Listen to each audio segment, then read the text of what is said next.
শিক্ষাই জাতির মেরুদণ্ড।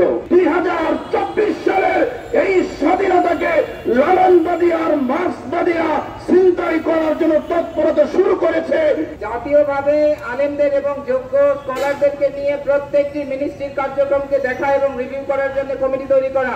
এরা আমাদেরকে রিপ্রেজেন্ট করেন না, তারা আমাদের দেশের তাহজিব তামাদ্দুনকে ধারণ করেন না। তারা শিক্ষাবিদ, তারা যত বড় সায়েন্টিস্টই হন না কেন, যারা আমাদের দেশের সংস্কৃতিকে ধারণ করেন না, তারা আমাদের শিক্ষার কোনো কমিটিতে রাখতে পারবেন না।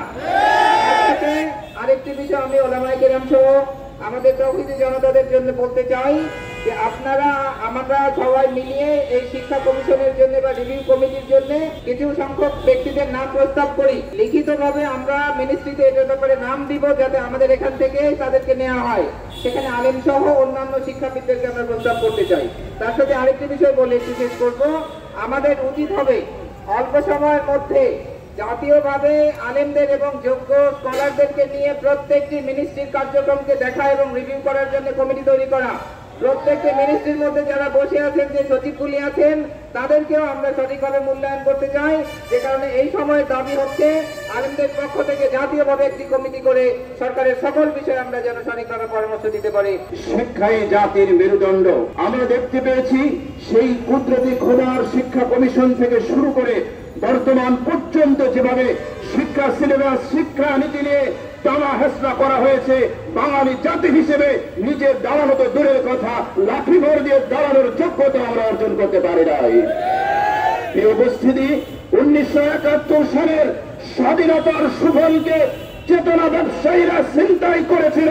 আমরা দেখতে পেয়েছি 2024 সালের এই স্বাধীনতাকে লালনবাদী আর মার্ক্সবাদীরা ছিনতাই করার জন্য তৎপরতা শুরু করেছে। এই দেশের আপামর জনসাধারণ এই তাদের অপতৎপরতা রুখে দেবে ইনশাআল্লাহ। এই উপস্থিতি আমরা জানি হাজারো শহীদের বিনিময়ে অর্জিত স্বাধীনতার মাধ্যমে আমরা দিল্লির গোলামি থেকে মুক্ত হয়ে ওয়াশিংটনের গোলামিতে আমরা লিপ্ত হতে চাই না। সুতরাং আমাদের বার্তা স্পষ্ট, এদেশের 90% মুসলমানের চিন্তা, চেতনা, তাহজিব, তামাদ্দুন, কৃষ্টি, কালচারকে উপেক্ষা করে যদি পশ্চিমা ধ্যান ধারণা, এলজিবিটিকিউ চাপিয়ে দেওয়ার নতুন করে ষড়যন্ত্র করা হয়, আর একটা 2024 সংগঠিত হবে, আবার রাজপথ রঞ্জিত হবে, তবুও আমাদের তাহজিব তামাদ্দুন আমরা নষ্ট হতে দেব না ইনশাআল্লাহ।